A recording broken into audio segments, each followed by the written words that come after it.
Formula One racing. John Gladwin, right? Yep.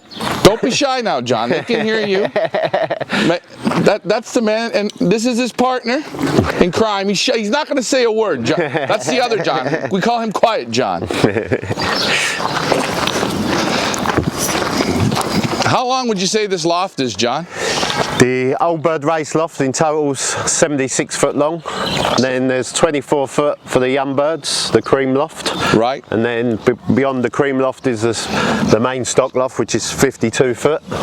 And then it's about 30 foot on the other stock loft at the bottom. So the cream loft, that's for your young birds? Yeah, just the young birds, yeah. And these lofts right here in front of us? Yeah, they're for the Old Bird race team. For the Old Birds. I see you got the pickets on the rooftop. Yep, so they have to hit the traps on race day, so they don't land on the top and waste time. So they're straight down onto the traps. Hopefully run straight in and clock themselves on the ETS. Yeah. Well, you still got some more property, so you can put more lofts. Don't tell my wife that.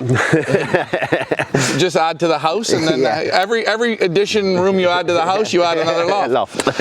Now, the Old Bird lofts that you have here. Yep.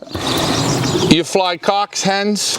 Yes, both, yep. So a mixture of sort of systems at different times. So I have race celibate systems and widowhood, and for the longer races I like to get them down on a nest. So they'll be their first nest of the year normally, and they'll be going sort of 10, shipped on about 10-day eggs. And for them long races, they're often in the basket for about 5 days, so they're getting near to hatching by the time they're released. Right. Okay. And the loft, how high is it? I see it's off the ground a little bit. Yes. More on the far end. So this end's on the ground. Yeah. So the reason for that is actually the ground's actually sort of slopes away. So actually the loft is level from one end to the other, and it just takes in for the sloping of the loft. All right. But yeah, there's another reason for that. You see the air bricks all the way along, and they're on grills on the floor, so the air flows in through the air bricks.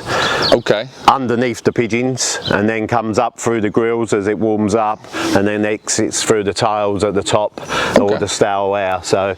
All right. Well, let's go in and take a look at this loft. And in this loft, what type of pigeons are we going to see?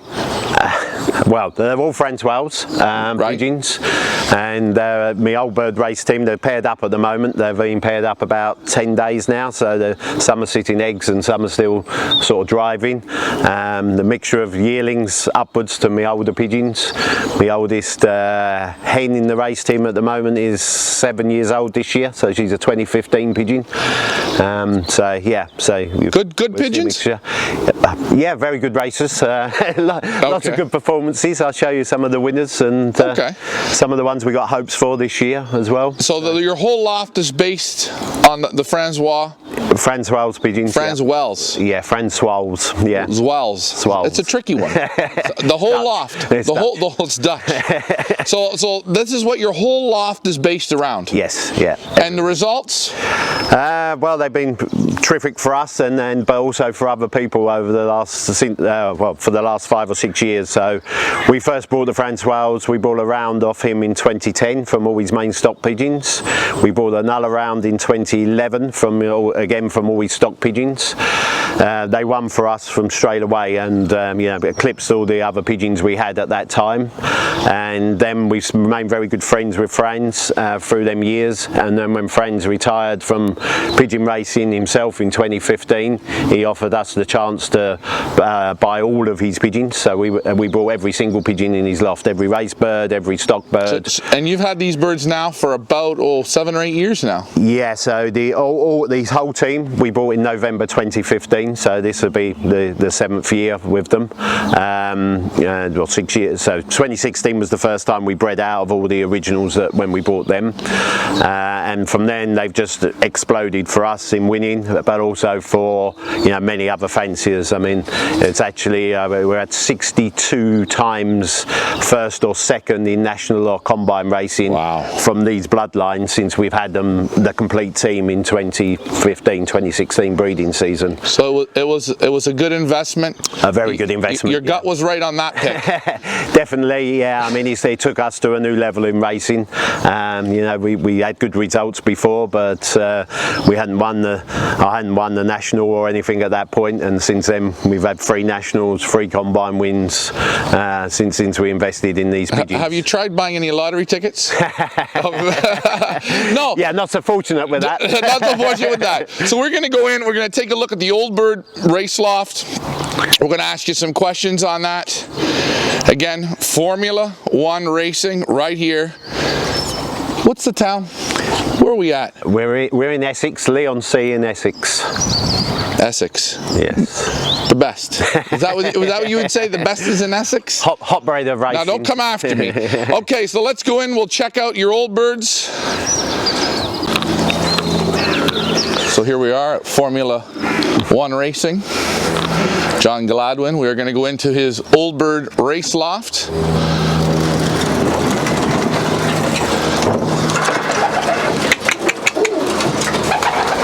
Wow, very narrow. Yeah, very sections. narrow. Very narrow. I'm going to just adjust my lighting for a second.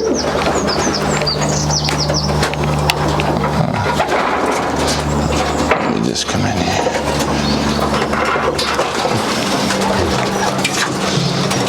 Okay, so this is your... This is basically is my Old Bird race team. So normally once they're on the system, the cocks will be in here and the hens will be in the section at the moment. As I said, they've just been paired up, so they're all in here together. And you've got these wire boxes, or the self-cleaning boxes. Yes, yep. Okay, birds are on, the wire in the back. Yep. It's just, this is sort of like a traditional motivational widowhood box, would you say? Yeah, exactly. Just a normal kind of widowhood box, and during the week, when the cocks are there, we can shut off the half of the box so you can have just half. And then it'd be like that, and you just have that half of the box, be able to see the nest bowl, but won't be able to get into it. So you can slide that across, correct? Yeah, exactly. Yeah. Okay, so the cock, you give him one side of the box. Yeah, during the week, and then he opens it up. He knows then that the hen's coming. He gets the bowl for a few moments, and then the hen is introduced now before shipping. I would say, how wide is this loft? I mean, if you could stand back, just stand over there, and stand sideways so we see the size of you. So really, very small loft. Yes, exactly. Very yeah. Sort of a tighter situation. Is there any reason why you like it like this? I think this way it keeps the pigeons a bit calmer, so they've not got a big loft to fly around in. It encourages them to mainly be in their box, so they're not going anywhere else in the loft. And you just have more control, I think, of the pigeons that way. The box is their home, where they should be. Okay. And I notice you've got, are all your sections the same with the grating on the floor? For the Old Birds, yes. So this whole loft has the grating on the floor. And I noticed down in the gratings, it falls right down underneath. Yes, exactly. So again, that's a lot of that is also for the ventilation coming into the loft. Okay. And again, here, if you look up here, we can control the ventilation as well upwards. So at the moment, it's quite cold, and it's So you will play with the sliders. Yeah. And I see they go all along. Yeah. So when it's hot in the summer, this loft gets very hot when it's got the sun on it. So I can open these up and allow more air to escape more quickly. Right. At the moment, most are shut. The odd ones are open, just to say it's quite still cold here in the UK. Beautiful. And again, for people, it has the drinker off the floor. Yeah, drinker's always off the floor. Look, that hen, she's ready to go. Very nice setup though, and this, it's just section by section the same way. Yeah, exactly. Yeah, I mean, I can sort them out however I want to. You'll see that in this section, a couple have decided that they're going to nest on the floor. That's absolutely fine. I don't mind that. So that doesn't bother you at all? No, again, that may help for the motivation later on. You get a cock that wants to dominate the floor. you know, that's will keep them motivated and keep everything else on its toes in the loft as well. And I see you've got V perches here in the front. You've got some of the boxes, closed off? Yeah, so if I'm doing the celibate system, what I will sometimes do during the week is actually shut the nest boxes off in this section completely. Right. And the cocks get deprived basically of their nest box all week, and they then can have the V perches, and then again the box will be opened on the Friday just to give them the motivation before the pigeons are shipped. And so you'll do widowhood, you'll do celibate, you'll play with them all different ways. Yeah, exactly. Around about, you know, what I would kind of call a chaos system in some ways, where the hens and the cocks are racing, and then they're just let in on a Friday.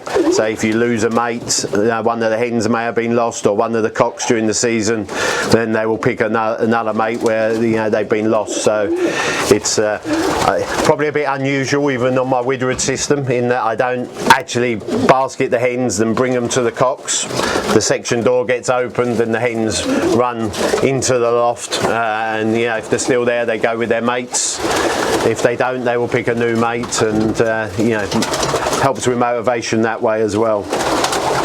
Okay, and you found this family of pigeons. They can play on multiple different systems. Yeah, very well. Yeah, multiple systems. They're very territorial kind of family as well. So, you know, the box is a big motivator, or their bit of territory. Also, when they're sitting on, you know, eggs and that, especially for the longer races, they become sort of very keen, and you know, they're desperate to get back onto them eggs. And very, very nice. For your race teams, what kind of feed do you like to use, or how are you feeding the pigeons?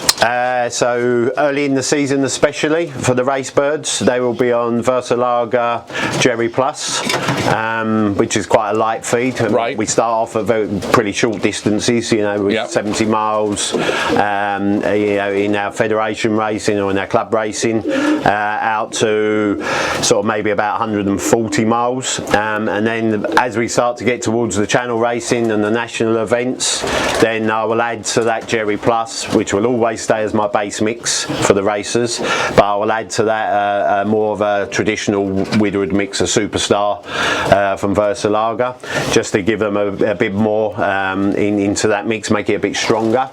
And then as we get sort of from the 400 miles plus races, I will also add a lot of fats to the mix, so a high fat mix from Versalaga. Like the Energy Plus, something Exactly, like that. yeah. You use the black corn as well? No, I just use the normal yellow maize. Yellow, yeah, okay. Yeah. So, yeah. And that's it. And for medication while racing, are you medicating often every day? Is there stuff in the water? What are you doing with that? So, taking the lead from Francois, so he's actually Dr. Francois, so he was a medical doctor in Holland, and a very well respected doctor. So he was very antibiotics, very anti-treating pigeons, unless they had a problem, and that's something that we really took on board from him. So pigeons are tested regularly. We send the droppings off to a vet and a swab test for things like canker, and if there's nothing wrong with them, they're not treated. Of course, if they come back with a count of a higher canker or something like that, then we will treat.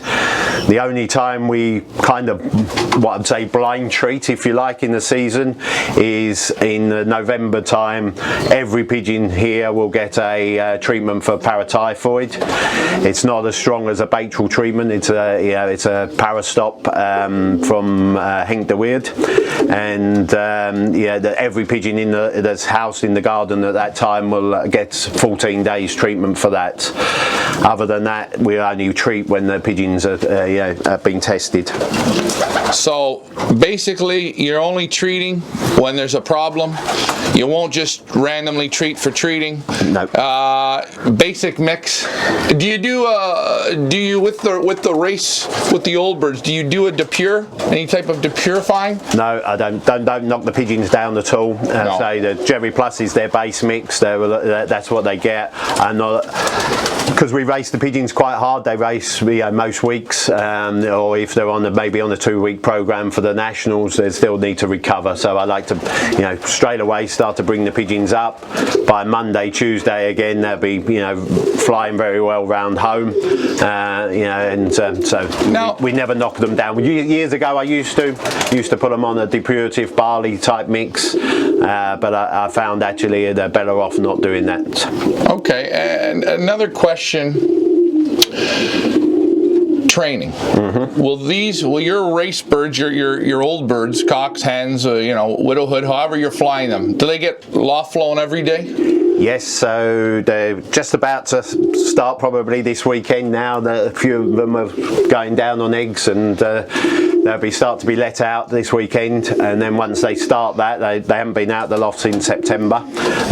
Once they start, they'll be out every single day. For the first week or so, they'll be just once a day, and then they'll be moving on to a twice a day regime, out for an hour, flying, then back in. There's a light feed in the morning, and then again in the afternoon they'll be out, and then they'll have a heavier feed in the evening when they come in. So feeding twice a day, loft exercise, road training. How much road training will your old bird teams get roughly? So again, depends on the weather and the season and the time I get, but I'd like to have around 12 to 15 road training before the first race. Right. Okay. So 12 to 15, and they will go in the distance of, let's say, from what start to a. So for the old birds, their first training toss will be around 12 miles. The youngsters, sometimes I will start them shorter, but for the old birds, 12 miles, and I like to get them out to around 50 miles before the first race. Okay. And then their first race will be 76 miles. Okay. And then once the race season starts, the training still loft flying. Loft flying, that will be normally twice a day, but if sometimes I will substitute that for road training. So the morning, I always train early in the morning because for work that's all it allows. Right. So in the morning training they will go sometimes on the road, and then of course they won't fly out that day in the morning on the loft. They'll fly again in the evening round the loft. Do you force them to fly, or do you just let them do what they want when you let them out? Old birds, they do what they want. For young birds, I will flag them up ahead of the starting road training just to make sure that they're doing a good hour. But the old birds, they never get flagged. And in the season, in the peak of the season, when you're in the groove, what will your old birds do when you let them out? In the afternoon or in the morning, what do you want to see them do for you when they're when you're feeling good about them? So the hens will fly like a kit of young birds. Okay. So I'd expect them to be ranging out and racing fast across the sky. My cocks, they will normally, when they're on their best form, they will be busting up individually. They'll be flying in completely singly around the sky. I always kind of like it to youngsters when they first take off for the first time. They won't be bunched up. There'll be one there, one there, one there in every direction. What I find is that, and when I talk to people, they say, "Oh, my cocks fly for an hour non-stop." Actually, mine never seem to. Right. And actually, when they're at their very best, they want to keep landing, seeing if that loft's open, see if they can get in, and then they're clapping off again. Any bird that flies over a wood pigeon or a magpie or something, they're clapping off after it. That's when the pigeons are at their best. Okay. So that's what you're looking for. That's what they're when they're like that, they're right. And for your because you do specialize in these national races with some distance. Normally the shippings are on Thursdays, correct? Yes. Yeah. Thursday for Saturday races. Yeah. Will you loft fly them on the Thursday morning? A lot of the national racing is actually Thursday morning marking, so they won't. So their last training will be on a Wednesday, the Wednesday evening. Some of our combines will be on a evening mark, so then they will come and have a little exercise. Probably not the full hour. I might just give them half an hour and then let them in, back into the loft. So I want them to go full of energy. You'd have been building the food up as well at that point, so you don't want to waste all of that. In my opinion, loft flying. Yeah. You want them full of energy when they go into them baskets. So fairly simple system. This family of pigeons, and now they're starting to really calm down here, and they look terrific. This family of pigeons, how do you find they bounce back from races? Very quickly. I mean, we do, when we say we have a 2-week program with the pigeons, but then often we will actually double them back, so they will do two national races from France in 2 weeks, and you know, we've had some really good results with that. Pigeons scoring two weeks on the trot. So they bounce back very well. They're very smart pigeons, very aggressive, these pigeons. Yes, yeah. Even with us in here and somebody they've never seen before and the camera and us talking, but they will, they're inquisitive and. Now, one more thing, John, I just wanted to show the people here, is the grading on this floor. Can you lift this one up? Yeah. This is the grading on this floor. This pulls right up, and it's got to be about, what did you say? I'd say about 2 feet off the ground. Yeah, good 2 foot, yeah. And underneath here, you will clean this out how many times in the race season? Maybe twice in the old bird season. So at the moment there's straw in that where straw's been in here and they're pairing. As soon as it's dispaired, the cocks go onto a widowed system. Then this will all be cleaned then, and then maybe once or twice during the old bird season it'll get cleared again. So you'll basically, you just leave it like this. You scrape the floor a little bit. Yeah. And that's it. Very, very nice loft. Good airflow in here. Yeah. You don't smell any pigeon at all. No, and you've got twice the amount you would normally have in here at the moment, because obviously the hens are in here. Right. Normally they'll be in the other sections. Now, does the hen section look different? It's a little bit different. You want to show us? Yeah, I can do. Do you want to? You want me to go outside? Yeah, let's go through here. Go through? Yeah.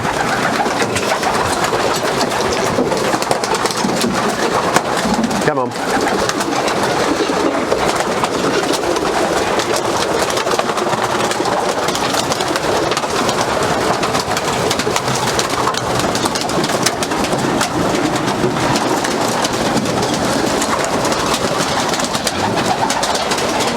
So this is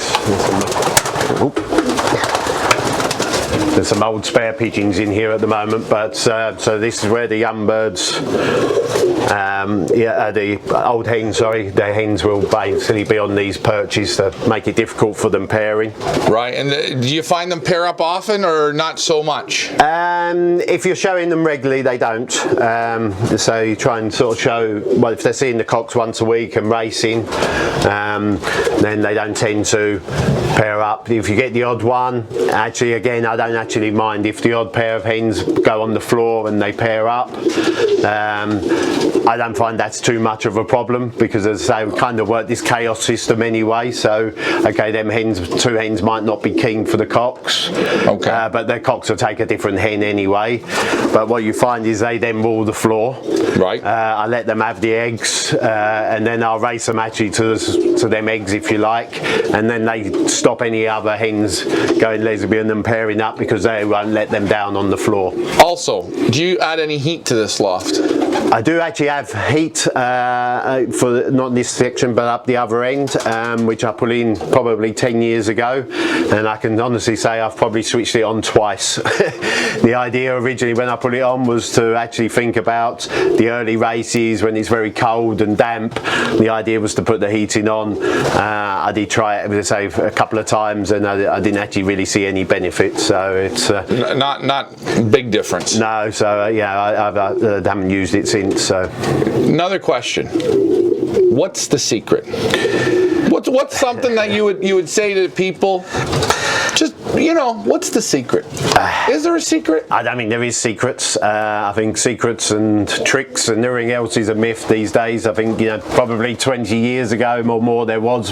But I think now with social media and videos and everything else, most people, it's there, the information's there. I think it's not a secret, but I think what makes the difference is, A, the pigeons. You've got to have the right tools for the job. If your pigeons are not good enough. It's, you know, like trying to win the Kentucky Derby with a donkey. It's not going to happen. Right. You know, you've got to have the right tools for the job, and you know, even with that, the fancier's got to put the effort and the time in. You know, it's and be around your birds, observe them. They will tell you if they're right. They will tell you if anything's not right with them. I know many fanciers that probably spend a lot more hours in the loft than what I would do, but actually see nothing. Right. You know, it's you know, it's. So what you're saying is there's no point in putting a whole lot of time and effort in if you don't first start off with the right pigeons. Exactly. Yeah. Yeah. And you can't find the right pigeons just overnight. It took you some time. Yeah. Exactly. Yeah. And you've now got them. Yeah. Exactly. And these birds have been winning with you now for about 6 years. The same family. Well, overall, it's this will be the 12th year. We bought the originals in 2010. So we first raced off them in 2011 when we bought the first round from Francois. So you know, it's now 10, 11 years that they've been winning since we bought the whole family. Then it's really took off to another level as well. And before that, you had other families of pigeons that were fairly good. Yeah, yeah. And these Francois pigeons that you brought in, they instantly started to beat yours. Instantly, yeah. From the very first young bird season that we raced them, and we had a very strong established team of Gabby van der Beele's. We had Leo Herman pigeons. We had Carl and Cyril Lambrecht pigeons.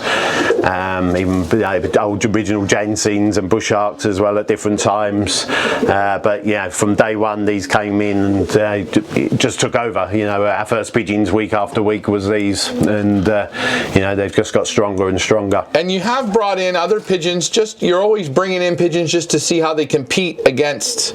Yeah, we these try Francois different pigeons, and they don't touch them at all. No, we've brought in spend lots of money on different pigeons at different times, but yeah, none of them actually match up. You know, it's sometimes if we've crossed them, we find the odd good pigeon, but when you try and keep the other pigeons in, they just don't match. So they don't match.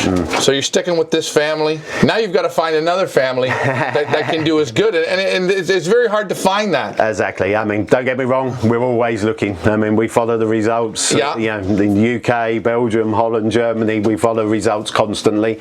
But yeah, we don't see anything that's really taking our fancy at the moment that we think will come in and beat them. I mean, don't get me wrong, if we thought there was a family of pigeons out there that would beat these, we would be onto them very quickly. But you know, for all-round ability, you know, I don't believe there's anything out there at the moment that's better. This is his young bird loft. And John, 3 sections for the young birds? Yes, 3 sections. 2 reasons for that really is one,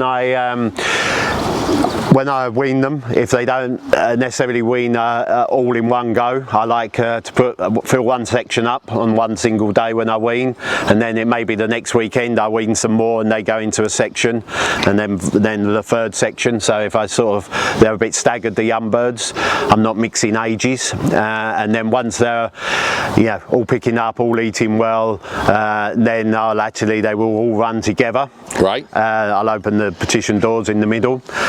But then also later in the season I can play with different systems, so if I want to pair some up for a specific national races at the end of the young bird season, I can do that. I've got some section with nest boxes in, and then I can also split my hens and cocks, so I may have 2 different systems going. I'll have the hens separate in one section, cocks separate in another section, and then maybe 3 or 4 pairs paired up, sitting eggs and stuff for the young bird nationals. And this loft here, how long is it? It's 24 foot. 24 by 8. 24 by 8. And how many youngsters will you? It's 75 normally. It's 25 in each section. Okay. Roughly is what I wean. And you can tell it's definitely off the ground to match suit with the other ones. It follows the flow. So that would be off the ground almost 3 or 4 feet. Yep. And the youngsters, where do they go out through the bottom here? Yeah, they come out through here. Yeah. And then they fly from there, and then when they want them in, they open the trap and they go through the wires straight in through the hole and into the loft. So you've got 3 entrances in. Yeah. Okay. And this loft, you darken it down? Yes, darkness. When the youngsters are weaned in there, there's just the curtains. They're actually like blackout curtains right. that you would normally have in your house. I use them simply because it stops the light, but it also allows airflow still. Right. So it's not dark. It's not complete pitch black, but it's darkened them enough so they will go through the body molt. I also don't have early youngsters, as you can see. Most people in the UK will have youngsters even flying now because of time restraints with work and things like that. I actually don't like to wean my young uns till mid-March, between mid-March and first week or so of April. That allows longer daylight for me to be able to get them out when I finish work and things like that. So, pardon me, how long will you keep the youngsters on the dark? So, as soon as they're all eating and perched up, they will go on the dark. So that's probably 3, 4, 5 days after they've been weaned. Right. They will go straight onto the dark because they're quite late in the year compared to a lot of people. And then they will stay on that till around about the longest day, so mid-June time. Then they will come off the dark. What I probably do that may be different to a lot of people is I've also got timers in the loft and lights. Right. So when they come off the dark, I set them timers at the longest daylight hours at that point that day. So from sunlight to dark. And then actually each week on them timers there's a quarter of an hour, 15 minutes. I add that each week until the end of the season. So actually the pigeons don't think that they've got to the longest day. Right. And so that also helps to hold the feathers, so they will go to the last races with full wings. Won't have started to go bald around the face or anything because they still think you've kidded them, thinking that actually the daylight's still getting longer every week. Okay, so you keep it going 15 minutes a week. Yes, yeah, exactly. Wow. Yeah. Wow. So let's go in and take a look at this young bird loft. And what that means is actually by mid-September they're on about 20 hours of light a day. Wow. And you find it doesn't affect them at all to get enough rest? No, they seem absolutely fine with that. And then as soon as the last race, as soon as they come home, the lights go off, and then you come back 10 days later and they're falling apart. So, yeah, sometimes the young ones will throw all the tail feathers in one go and be throwing 2, 3 flights at the same time. So now in this loft here, there's again a hallway in the front, and I'm just showing the ground. Nothing. Yep. Floor. You scrape the floor. Floor scraped in the corridor. Okay. Oh, you see the ventilation there, right by your legs. Yeah, we got the ventilation there, and of course from here as well, from the aviaries. I think the aviaries are very important, for the youngsters especially. But even my old birds, as you see, there's aviaries on them as well. And the breeze right up here through the front. Yeah. So you've got some air come through there, and then it escapes out the back as well. There's a ventilation at the back end as well. So there's the back ventilation. Yeah. You see it back in there, that light. Again, same sort of just simple purchase. Simple purchase so this will be where if I'm racing my young hens, so can't really pair in these boxes at all. Okay, and you're on the wood chips? Yeah, so deep litter for the young birds. This has actually been down since the young birds was in here. Since last season. Yeah. I don't change it. It goes fresh when the young birds come in, and then that will stay there right through the season. I'll rake it through, take the worst droppings off, maybe add some fresh, but that bedding stays down. I'm quite a believer in building natural immunity for pigeons. I think if you keep them too clean, that's when you get problems. I think young pigeons especially, they have to build their immunity up. Build the immunity. And you see there these shavings. Yeah, so it's actually a horse bedding. It's made for horses. Horses. So it doesn't flow about. It doesn't, when the pigeons fly, it doesn't all flow about. It's quite heavy, but very absorbent to you know, take any moisture as well from the droppings. And you'll have the birds, you'll lock them in here throughout the day, or do you give them free loft? No, they have the free access to the aviary and stuff. Like the old birds, they will start off coming out once a day. As we get towards young bird racing, they will move on to the same system as the old birds. They will be out twice a day, morning and night. Normally, once they start training, they'll be trained each morning by the car, and then loft flowing in the evening. Right. So fairly simple. Feeding is basically the same as well? Yeah, very much the same food for them. Once we get towards racing, they will stay on the breeding mix pretty much up until they're grouped up. Sometimes if they're not flying well enough for me round home, I will lighten that mix with some barley and the likes into the mix as well, just to encourage them to loft fly better. Right. And with your training of your young pigeons, how much road training will you give them before the first race? Each year is kind of dependent, but I do quite a lot of training. They probably have around about 25 to 30 training tosses before the first race. That will start quite short, and again, each year kind of depends how well they're flying and ranging round home. Where I live here, we're actually kind of in a bit of a basement, so sometimes the youngsters don't range very well. If that's the case, I will start them at maybe 2-3 mile training toss first. Right. They'll have a couple from there, and then I will gradually increase the distance. If they've been flying and going off really well, then actually I will go to like the 6 miles first training toss, and then again they will build up from there. Build up from there, and then when race season is on, yep. How much road training will you give the youngsters? So once they start racing, they'll probably have the early part of this young bird season, maybe 2-3 a week during the Monday to Thursday. Once we're getting close to the nationals, then 2 weeks before the nationals starts, then they will actually go every day out to about 40 to 50 miles. Every day. And at the same time every day? Yeah, always early in the morning, because I have to do it before I leave for work. So they'll be literally, by the time we get into that kind of year, I'm waiting for it to get light enough to let the pigeons go, so then I can get off and go to work. Okay. So. And when the birds come home, there's feed for them? Yeah, there'll be a bit of food. There's just a little bit in the troughs, and my wife very kindly will then come and give them a feed once they're home. Their morning feed, I will leave that in a bucket for her, and she will feed them. Do you put anything on the feeds? Not really, no. Sometimes when they're working very hard, I may put like an omega-3 based oil onto the feed. Again, just to help as much as anything the energy and keep them supple. Not a very big, large perch. No, the idea of them is literally so one hen can be on there at a time, or one pigeon, and they can't really pair on them. Very wide grills as well. So again, no way for them to actually make a nest. Very nice airflow in this loft. You don't feel a draft, but you can see it. And again, it's fairly windy today, but you can see. Yeah. In the cobwebs here. Yeah.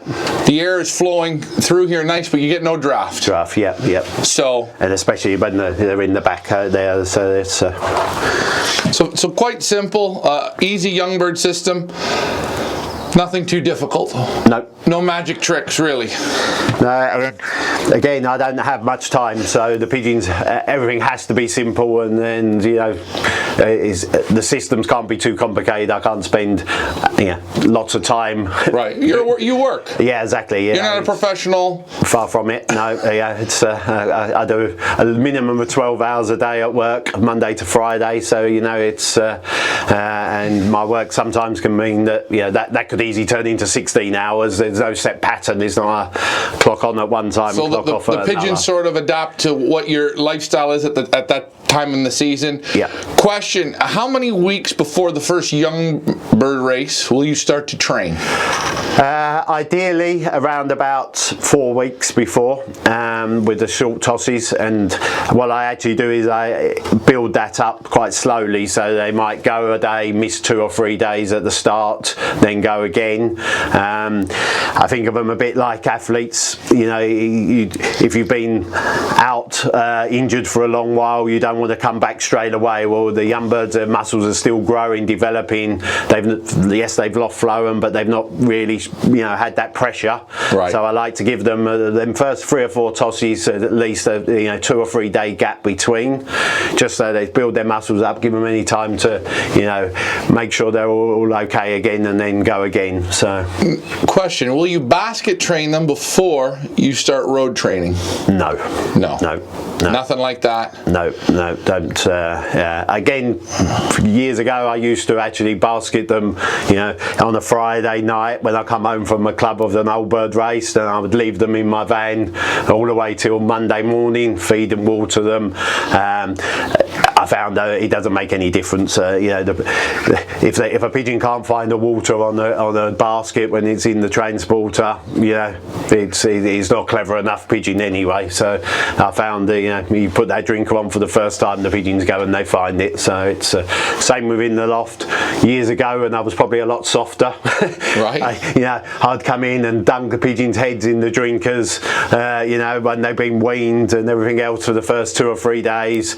Now, if you come in and you see after 2 days a pigeon hasn't drunk, his eyes are a little bit closed and everything else, then it's removed. I mean, it's you don't baby them. No, you don't like youngsters that do a lot of squeaking and begging for food. No, anything like that. It's not worth it. Exactly. Yeah. And the reason it's not worth it is because you've tried and tried and tried, and the result is always the same. Exactly. The birds don't.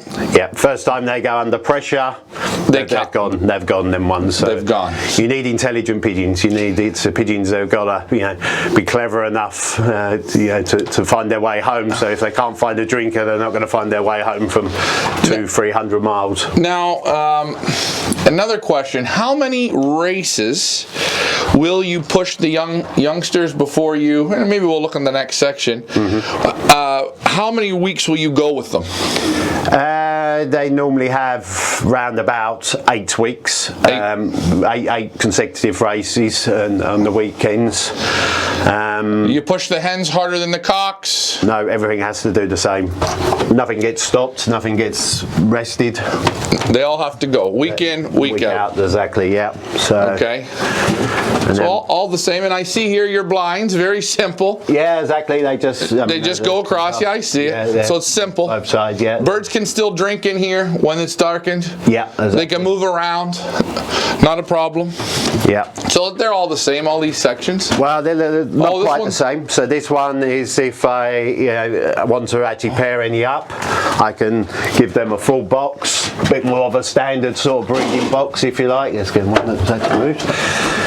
So you can slip a bowl in there, and then if I wanted to get a pair down on eggs. So how does that move again? Let's just see that. So it just clips up and then clips back into place. So a little bit of motivation you'll play? Yeah, I mean you can use these for different ways. So say you can put a nest bowl in there and get a pair down on eggs if you wanted to, or you can actually, when a pigeon's used to having a whole box, you can change it and then actually give him half a box and things like that. So there's different motivational systems there if you want to play with them.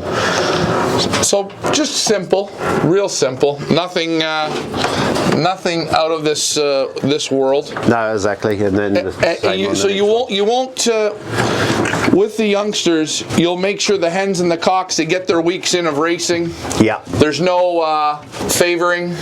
No, nothing gets stopped. Like I know a lot of fanciers will give their cocks maybe 2-3 races, and then they pick the ones they want out. For me, they only get picked out on performance. So they have to race. They go every week, and the ones that are left at the end of the year, they're the ones that will make the grade for the old birds. If we have too many, then obviously they get picked through. But I won't stop a pigeon because of its breeding, or because maybe what it done in the first 2 races or anything like that. They all go right through to the end of the season. Okay, so the birds do the work for you, and then you look at what they've done at the end of the season. Exactly. Yeah, exactly. Well, I think this is an absolute beautiful young bird loft.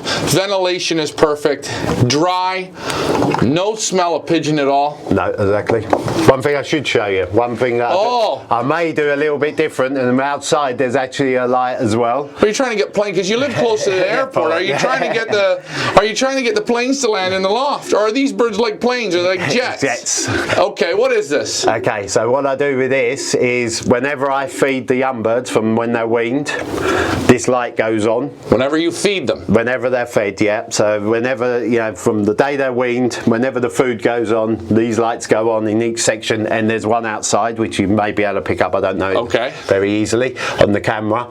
And then on race day, and when they're coming from training, this light is on because I'm often not here, because I'll be taking the pigeons and then go straight to work. I don't come back home. So that is like their signal, their call that's come into the loft, if you like. So the light, whenever you feed, the light's on. Do you do this with the old birds as well? No, just the youngsters. The old birds, they naturally want to trap very quickly, and they're straight into the loft. But I find this way, and also the fact that it's up on a pole on top of the loft, the pigeons can actually probably see it from quite a way away. So they know that the trap's open, that the food's in, and they've got to get into the loft very quickly. Super tip. So yeah, one thing that probably not everybody does anyway. I'm sure I'm not the only one that's similar, but something a little bit different I thought I'd show you. Well, John, thanks for having us in your young bird loft. Everything's nice. It's very, very simple. It's nothing crazy. Birds come through here, the stalls. Yeah. They have the aviary. Yep. And you allow them to go into the aviary whenever they wish. Yep. Yeah, the aviary's open all the time. When they're not out flying, you allow them to go in. Exactly. Yeah. And I see there, if you have them separated, they can't see each other because of the frosted glass. Yeah, exactly. All right, John. Well, hey, thanks for having us in your young bird loft. All right, here we are with John Gladwin, Formula 1 Racing. We're going to go into your stock loft. Yes. And how large is this stock loft? This is 52 foot long, and I think it's about 16 to 18 foot wide. 16 to 18 foot wide. You've got sections running down both sides? Yes, yep. And ventilation in this loft, very, very nice. It breathes. Well, a very high ceiling in here, eh? Yeah, very high, tiled roof, so the air escapes, and the wire obviously to stop the pigeons getting up into the roofs. So both sides, and we'll look into this here a little further. Yep. So let's start, John. Which is the best way? Let's just see. So these are your standard breeding sections? Yeah, standard breeding sections, just normal. Relatively small sections inside, so this one's got the 6S boxes. The other side have 9. Every section has access to the aviaries. Just like that. Very straightforward. Again, you've got the wire bottom. Yeah. That's a fairly large box too. What would be the measurements roughly of that? I don't know. Probably about foot and a half square, something like that. Oh. Sorry about that, John. So and they've got an aviary? Yeah, every section has an aviary. And they can go out, they have baths and that in there, so you've got the bath there, so they can go out and they get that once to twice a week. Once to twice a week. You keep the drinker off the ground as well in here? Yeah, all the drinkers are off the ground, the same as the young bird, same deep litter on the floor. And how often will you clean the litter out here on the floor? So it'll be sort of raked through sort of once, twice a week, and then it gets at the end of each round I'll take it up and actually put fresh down. And every section looks identical, fairly straightforward. Yeah, so all the back row have 6 boxes, all the front row have 9 boxes. Just the way it worked on the sections. And And you don't smell any pigeon in here whatsoever. Very nice, very simple health on these birds.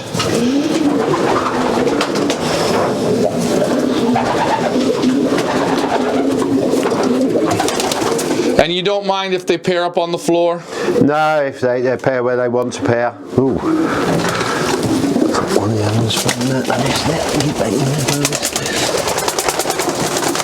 Yeah, they pair where they want to pair. If they're happy on the floor, then that's fine. If they go in the boxes, again, they do what they want to do. It's all about the happiness of the pigeons. Happiness of the pigeons. They're super nice condition, these birds. And how many rounds of these breeders, off these breeders, will you take?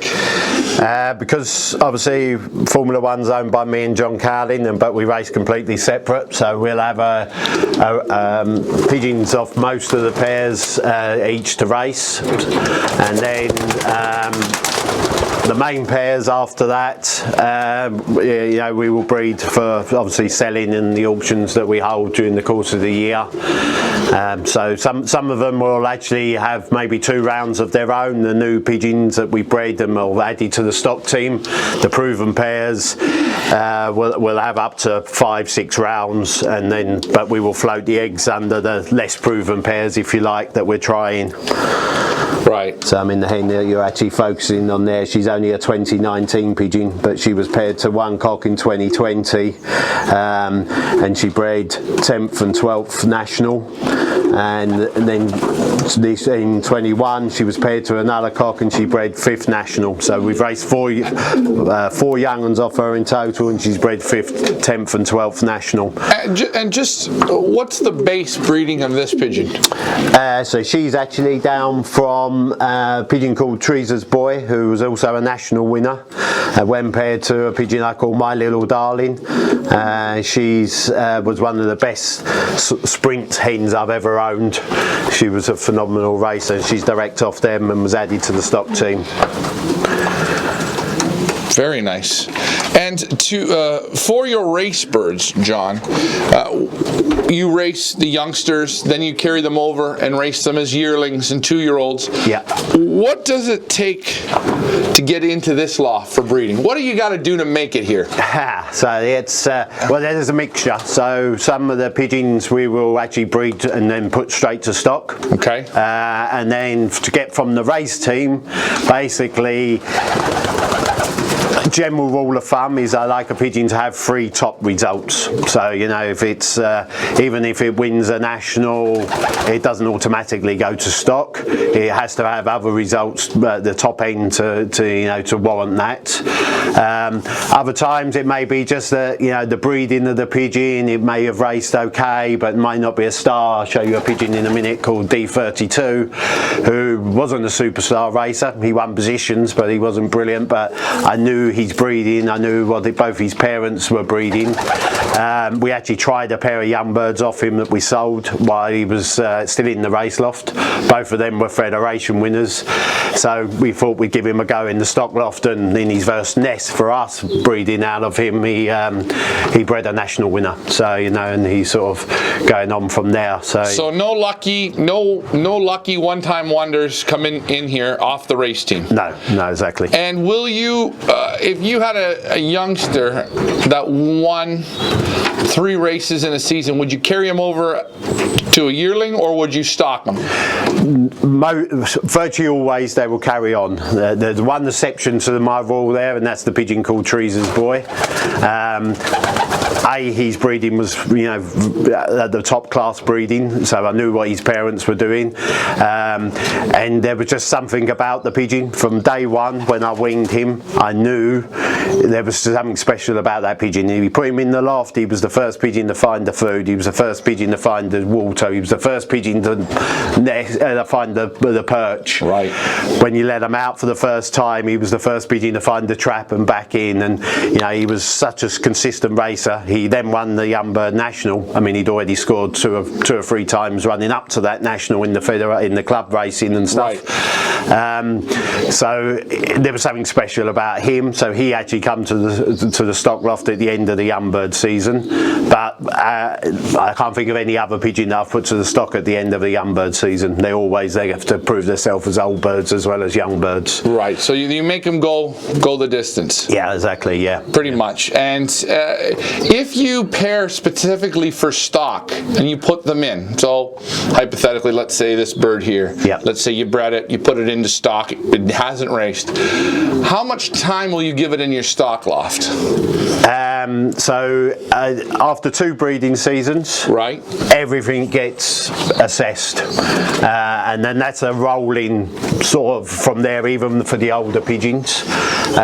So if after every 2 seasons, if it's not bred good pigeons, then they're removed, and by removed they're not sold. We never sell old pigeons. You know, they've gone for good, and it's you know, and they're continually assessed. We continually add pigeons to the stock loft, so you've got to continuously remove pigeons. So you're adding, you're subtracting, but you're judging very hard. Yeah, exactly. I mean, my personal opinion is that you have to be a lot harder in your selection in a stock loft than you do a race loft. In a race loft, you lose the idiots. Yeah. You know, the pigeons that are not up to it, they go during racing. In a stock loft, a pigeon will stay for 10, 12 years if you're not selecting it out of the team, you know, because it's not going to get lost, so it's always going to be there. So you've got to be really, I think, ruthless in the stock loft, you know, to keep improving that quality year on year. Now, will you breed out of, because this is a breeding loft, will you breed out of your old bird race team? Very rarely. We do sell some youngsters off the race team, but very rarely do we add them.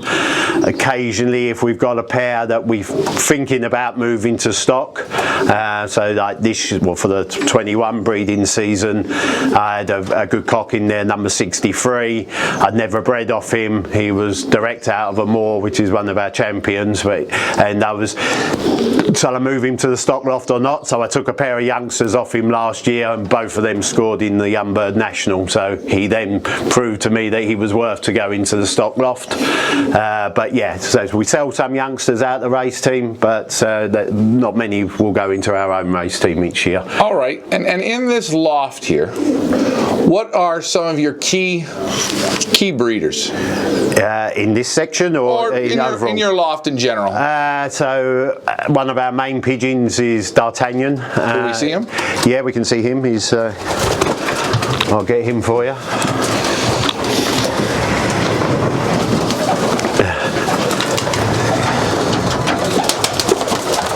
Come on, boy. And again, as we're looking in here, your Versalaga grit. Yep. Table salt you'll see on there as well. You like table salt? Why do you like table salt? I think pigeons need salt when they're breeding, only for the breeders, but they always need salt. I mean, naturally they will tell you this as well. If you've got pigeons flying out and they're pumping big youngsters, sometimes they will go down to where we're quite near the sea. They will go and actually come back with muddy feet where they've gone and got the salt themselves. If you put a bit of salt when they're pumping big youngsters, they will clear it. What I will say is you've got to give them small amounts, but often. If you give too much, obviously the salt can be poisonous for them, so you don't want them to overeat on it. So give it to them regularly, but always a small amount every other day. So let's see. So this is D'Artagnan. He's bred by Francois. He was actually the last son of one of his super pairs. He's called D'Artagnan because 3 of his brothers were called the 3 Musketeers, racing for Franz. Predominantly in sprint racing in them days that Franz used to do before he moved to the middle distance. The 3 Musketeers won 75 first prizes between them, 3 full brothers. Wow. He bred this cock late in 2007. What he actually done out of that pair, because they were such a prolific pair, he bred 2 rounds at the end of the seasons, and the last numbers were 197, 198, and then 199 and 200. Interesting fact was that the first 2 were both cocks, this one and his brother, and the next 2 eggs were both hens, and out of the 4, 2 of them turned into absolute super breeders. So this guy here is a super breeder for you? Super breeder. He's responsible in total for 9 national and combine winners. So, and that ranges from when Fran still owned him, he bred him a winner against 19,000 plus pigeons, and since he's been here, he's bred he's responsible for 8 other national and combine winners, right out to 500 miles. Let's see him in the box. Let him up. Let's see his. Oh, he's got lots of character, doesn't he? Yes, considering he's now 15 years old as well. So he's bred 9? 9. He's responsible for 9 national and combine winners from all distances, plus many short distance winners at club and federation levels as well. But actually 9 major national combine winners. And how do his children breed? So he's actually, interestingly enough, his children that are the phenomenal breeders. He's of the racers. So his actual racers are, you know, okay, but they're not top class. But he breeds the breeders, if you like, if that makes sense. Yeah. So sometimes it skips a generation with him. Exactly. Yeah. He's all his direct children breed really top class pigeons. And I noticed on this cock when I handled them earlier, the feather quality is super, and I thought, well, this is a super pigeon. Yeah. And then I handled some more, and I handled some more, and the one thing I noticed was the quality of the feathers and the buoyancy of the pigeons. They're all the same. They're cut of the same cloth. Are they the most prettiest pigeons? They're different looking. Yeah, they're not going to win you shows, I'll tell you that. And they, especially when they're younger, they get better as they actually with a bit of age onto them. But they're not show pigeons, but they are definitely racing pigeons to win races. Now, is this guy still fertiling? Yes, yeah. I've already got two youngsters in the nest from him, which have been undersat, and now he's going down. That hen should be going down again, hopefully in the next day or so. And who's the hen? Who's the lucky hen? Well, she's actually an interesting hen. When we brought all the Francois out, he'd actually had 6 pigeons had been stolen a few weeks beforehand, and she was actually one of the pigeons and was stolen.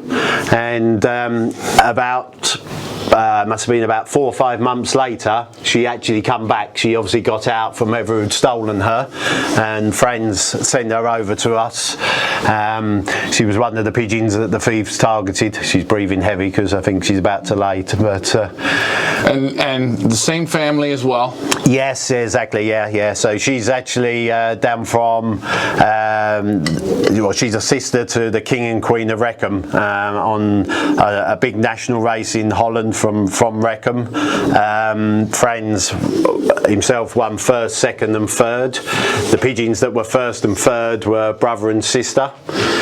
This was against 19,500 pigeons, and she's a full sister to them, but she's become a really top breeder for us as well. So we've seen, and this is one of your super pair? Yeah. Well, actually, this is a first time pairing for this pair, so they've not been paired together. Okay. And the idea of these is to keep them old original lines very strong. So these will actually, go to the stock loft, this pair. Now, I know breeding is a very important. When you're breeding these birds, what kind of feed are you using? You have special mixes, because you just talked about salt. You like to use salt. Yeah.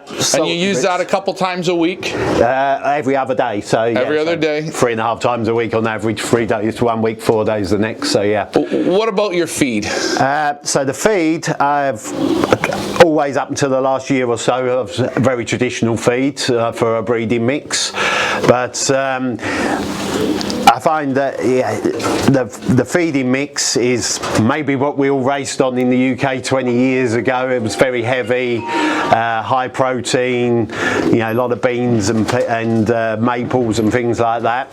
The racing side moved to a lot lighter mixes, but the breeding mix never did. So it's been on my mind for 2 or 3 years that, do we feed too heavy, too hard to digest proteins? Yes, of course, the young birds need proteins to grow, but are they not the best, traditionally on the mixes? So I actually worked with a company in the UK that does a lot of feeds, including pigeon feeds, called Bamford's, and I worked with a guy who owns that to actually come up with a mix for us, which we used for the first time last breeding season, which is still high in protein, but it's a lot more easy to digest protein. Do you have the mix here? I do have some here, yep. I'll move them coffee. We'll just take a look at this, and you've redesigned it, so it's a lighter but still heavy. Yeah, it's quite light for a traditional breeding mix. It still has some peas and stuff in there, but you'll see that there's a lot of small seeds in there that are easy to digest but are heavy in protein, and also a pellet. I don't know if you can see the actual little pellets in there. So yeah, I see them. Little red pellets. And this is all they're going to get? This is all they get, yeah. Oh yeah. There's a little red pellet there if you can see that. So they are high in protein in them pellets. Right. They also have some like omega oils in there and stuff like that as well. So it's these is basically a lot easier digestible than maybe the traditional breeding mix. Right. Now, will you put anything on the feed? No, they get this. That's what they get. That's it. And they get that all the time. Feed always in front of them. Feeds in front of them when they're rearing, basically all the time. They're fed twice a day, morning and evening, just to top up. But yeah, the food's in front of them. Okay. What about in the water? No, not in the water. No real supplements are given. I do have bits that I've tried in the past. Most supplements, in fact, probably I've tried in the past. I don't really believe that, for the breeders, if they've got a good mix, they get grit, they get the minerals, they get the table salts. That's basically all they need. So and you'll treat them before breeding. The stock, what will you treat for? The same as the race birds. Everything gets tested. They're always tested. Be running up to the breeding season. The only thing I will do is, after we've bred for our race lofts, so for the racing pigeons, I will then split the pigeons, and then they're paired differently for breeding future stock birds or pigeons to sell, because I believe for breeding you want pigeons which are quite inbred for the stock loft, where in the racing side they're quite an inbred family anyway, but not really close for the race team. So the stock birds get split once all their races are done for a week or so, and then during that week they will be treated for canker. They would already brought up at least 2 rounds at that point. They will just get a week of treatment for canker, and then they'll be paired back to new mates in the lofts. So you'll treat them about halfway through the season, maybe with a shot of canker, switch up your pairs. Yeah, and then they go back together. You leave the lights on? The lights are on like a timer normally, so they're getting maximum daylight as such. During the day the lights are on, and they come on early hours of the morning, and then they get a natural dark. So they're coming on, I think at the moment, about 3 o'clock in the morning. So it extends the day for them. So their lights come on, they can feed the babies as if it's midsummer. Okay, so basic, simple, no special tonics, just a simple breeding mix, not just a light. It's still heavy protein but small, easy to digest. Yes, that's what you meant by that. Yeah, exactly. And what I found with that last year, so it was the first year we used it, was that the stock birds maintain the condition even after they've had maybe 5 rounds. It's the condition of the pigeons, the breeders, is still very high, where they're not working very hard to keep digesting heavy beans to feed to babies.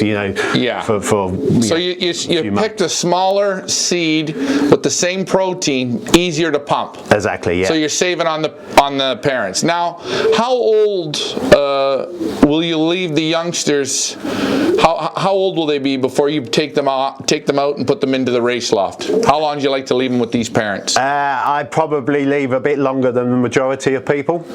So I know a lot of people even wean at 21 days, 23, 24. I like them to actually be 26 to 28 days before I wean. And again, because of time, there's no actual set time for that. They will get weaned normally on a Saturday or a Sunday when I've got a bit more time. And again, as I said before, I like to actually wean at least a whole section in one go. So there'll be like at least 25 babies will get weaned on the same day, all into the same section. So some of them may be 24, 25 days, but ideally they'll be 26, 27, 28 days. Okay, so any secret tip for breeding? I mean, it's all about health. I mean, the pigeons have to be in top health before you pair them. So you've got to make sure, get them tested, make sure that everything's spot on with them before, and do that obviously a few weeks before, because if there is a problem, you might need to treat for canker, worms, whatever it may be, before you want to pair up. I think where people struggle and have problems in the breeding is often when obviously the breeders themselves are not healthy enough before you put them together. Okay. One other question. How long is too much time to give? John, it's a question. You buy a pigeon. Mm-hmm. Maybe you spent a couple thousand, couple hundred, quite a bit of money on a pigeon. When is it time to say he hasn't bred? It doesn't matter what the pigeons cost. I've spent £4,000 or £5,000 on pigeons, single pigeons. They all get the same treatment. They get the same treatment as if I've bred it myself and tried it for the stock loft. They get 2 seasons, a minimum of 3 mates. So whenever I bring a new pair into the stock, or pigeon into the stock loft, whether that's one I've bred or one I have brought in, the first year it will have 1 mate for a round or 2, and then I'll dispair it, put it to a different mate, right, and then they will go into the race team as well.